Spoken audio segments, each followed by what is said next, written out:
रोज नई और मजेदार कहानियों के लिए हमारे चैनल को अभी सब्सक्राइब कीजिए। गांव का नाम था सोनपुरा।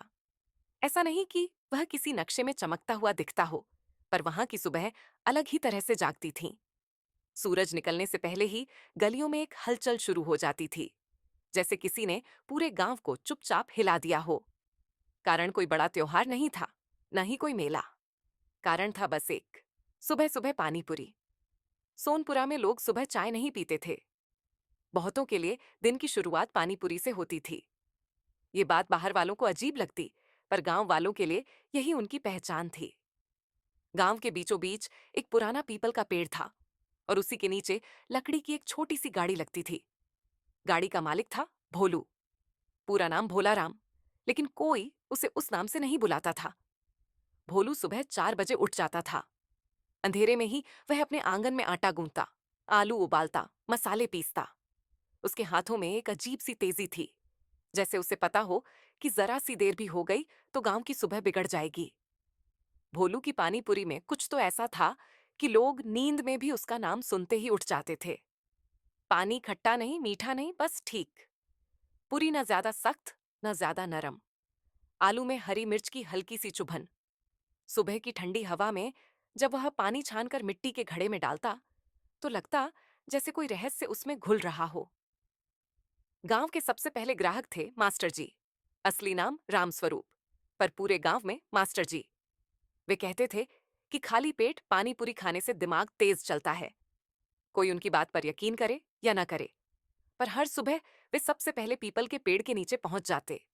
उनके पीछे पीछे आती थी चंपा काकी, जिनकी उम्र कोई नहीं जानता था। वे कहती थीं कि इस पानी पूरी में उनके बचपन का स्वाद है। धीरे धीरे भीड़ बढ़ने लगती। खेतों में जाने वाले किसान, स्कूल जाने से पहले बच्चे, दूध देने वाले ग्वाले, सब एक लाइन में लग जाते। भोलू किसी को जल्दी नहीं करता था, पर देर भी नहीं करता था। हर पूरी भरते समय वह पानी को ऐसे देखता जैसे उससे बात कर रहा हो। इसी सब के बीच गांव में एक नई चर्चा शुरू हुई। कुछ लोगों ने नोटिस किया कि जो भी भोलू की पानी पूरी रोज खाता है, उसके साथ अजीब अजीब अच्छी बातें होने लगी हैं। किसी की फसल अचानक बेहतर हो गई, किसी के घर झगड़े कम हो गए, किसी बच्चे के नंबर बढ़ गए। पहले तो लोग हंसे, पर जब बातें बढ़ने लगीं, तो हल्की सी खामोशी छा गई। सबसे पहले यह बात फैली जब हरिया के साथ हुआ। हरिया गरीब किसान था, सालों से कर्ज में डूबा। एक सुबह वह उदास मन से पानी पूरी खाने आया। भोलू ने बिना कुछ पूछे उसे 6 पूरी खिला दी। हरिया ने पैसे देने चाहे, पर भोलू ने मना कर दिया। उसी दिन दोपहर को हरिया को खबर मिली कि उसकी जमीन का पुराना झगड़ा सुलझ गया है। हरिया ने इसे इत्तेफाक कहा, पर गांव वालों ने नहीं। इसके बाद घटनाएं बढ़ती गईं। पानीपुरी अब सिर्फ खाने की चीज नहीं रही, वह सुबह की एक रस्म बन गई। लोग दूर दूर से आने लगे। भोलू की गाड़ी के पास भीड़ और बढ़ गई, पर भोलू का चेहरा वैसा ही शांत रहता। वह ना मुस्कुराता ज्यादा, ना बात करता ज्यादा। गांव के प्रधान को यह सब ठीक नहीं लगा। उसे लगा कि कहीं भोलू किसी तरह का ढोंग तो नहीं कर रहा। एक सुबह वो खुद सादे कपड़ों में पानीपुरी खाने पहुंचा। उसने ध्यान से देखा कि भोलू क्या करता है। उसे कुछ भी अजीब नहीं दिखा। वही आलू, वही पानी, वही पूरी। प्रधान ने पानी पूरी खाई और चला गया। उस रात प्रधान को नींद नहीं आई। उसे बार बार पीपल का पेड़ दिख रहा था और उसके नीचे भोलू की गाड़ी। सुबह होते ही उसे खबर मिली कि सरकारी फाइल जो महीनों से अटकी थी, वह पास हो गई है। प्रधान घबरा गया। अब गांव में डर और उत्सुकता दोनों बढ़ गए। कुछ लोग मानने लगे कि भोलू की पानीपुरी में कोई शक्ति है। कुछ कहते कि यह सब बस संयोग है। भोलू से किसी ने सीधे पूछने की हिम्मत नहीं की। एक दिन गांव में शहर से एक आदमी आया। नाम था सुरेश। वह कैमरा लेकर घूम रहा था। उसने सुना था कि सोनपुरा में सुबह सुबह पानीपुरी खाने का अजीब चलन है। वह वीडियो बनाना चाहता था। सुबह 4 बजे वह पीपल के पेड़ के नीचे पहुंच गया। उसने भोलू से बात करने की कोशिश की। भोलू ने बस इतना कहा, खा लो फिर बात करेंगे। सुरेश ने पानीपुरी खाई। उसने कैमरे में सब रिकॉर्ड किया। वह हंस रहा था, मजाक उड़ा रहा था। पर जैसे जैसे पूरी खत्म होती गई, उसका चेहरा बदलता गया। उसे अपने बचपन की बातें याद आने लगीं। गांव, माँ, मिट्टी। उसकी आंखें भर आईं। उस दिन के बाद सुरेश वापस शहर नहीं गया।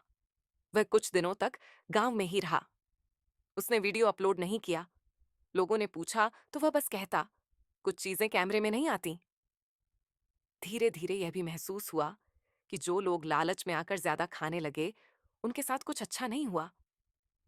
भोलू कभी किसी को 10 से ज्यादा पूरी नहीं देता था।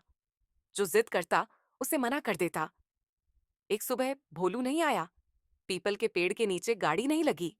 गांव में बेचैनी फैल गई। लोग इधर उधर देखने लगे। मास्टर जी ने कहा कि ऐसा पहली बार हुआ है। दोपहर तक खबर मिली कि भोलू गांव के बाहर नदी किनारे बैठा है। लोग वहां पहुंचे। भोलू चुपचाप पानी को देख रहा था। उसने कहा कि अब समय हो गया है। लोगों ने पूछा किस बात का। उसने जवाब नहीं दिया। अगले दिन भोलू की गाड़ी फिर लगी, पर उस दिन पानीपुरी का स्वाद अलग था। न खराब, न अच्छा, बस सामान्य। लोगों ने खाई, पर वह सुबह वैसी नहीं लगी। धीरे धीरे सब समझ गए कि बात पानीपुरी की नहीं थी, बात सुबह को एक साथ जीने की थी। कुछ दिनों बाद भोलू चला गया, बिना बताए। पीपल का पेड़ वहीं था, पर गाड़ी नहीं। गांव की सुबह अब भी होती थी, पर लोग अब चाय पीने लगे थे।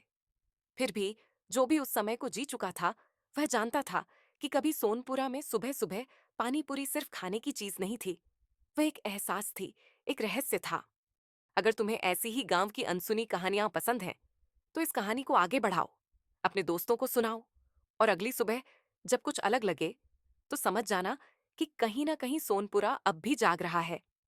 भोलू के जाने के बाद भी कुछ लोगों को सुबह सुबह वही खट्टा पानी मुंह में महसूस होता था, जैसे स्वाद कहीं अटका रह गया हो।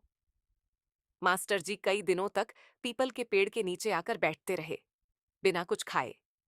चंपा काकी कभी कभी कहती कि उन्होंने भोर में किसी को गाड़ी लगाते देखा है, पर जब लोग दौड़कर आते, वहां कुछ नहीं होता। एक दिन गांव के एक बच्चे ने कहा कि उसे सपने में भोलू ने पानी पूरी दी और कहा कि सुबह का मजा तभी है जब सब साथ हों। लोग हंसे, पर अगले दिन अनजाने में ही कई लोग फिर से उसी समय इकट्ठा हो गए। कोई गाड़ी नहीं थी, फिर भी वे बातें करने लगे, हंसने लगे। तब उन्हें समझ आया कि भोलू कहीं गया नहीं था, वह आदत बन चुका था। और अगर तुम भी कभी सुबह कुछ अलग महसूस करो, तो जरा रुक कर उस एहसास को जीना। शायद वही कहानी फिर से शुरू हो रही हो। उसके बाद गांव में एक नई आदत पड़ गई। लोग घड़ी नहीं देखते थे, बस आसमान की हल्की रोशनी देखकर बाहर निकल आते थे। कोई पानी पूरी नहीं होती थी, फिर भी जीभ पर वही स्वाद लौट आता था। कुछ लोगों ने कोशिश की कि दूसरी जगह से पानी पूरी मंगवाए, पर किसी ने दूसरी पूरी को हाथ तक नहीं लगाया। सबको लगता था कि अगर खाया तो सुबह की सादगी टूट जाएगी। कभी कभी हवा में हल्की सी खटास घुल जाती और लोग एक दूसरे की तरफ देखकर चुपचाप मुस्कुरा देते।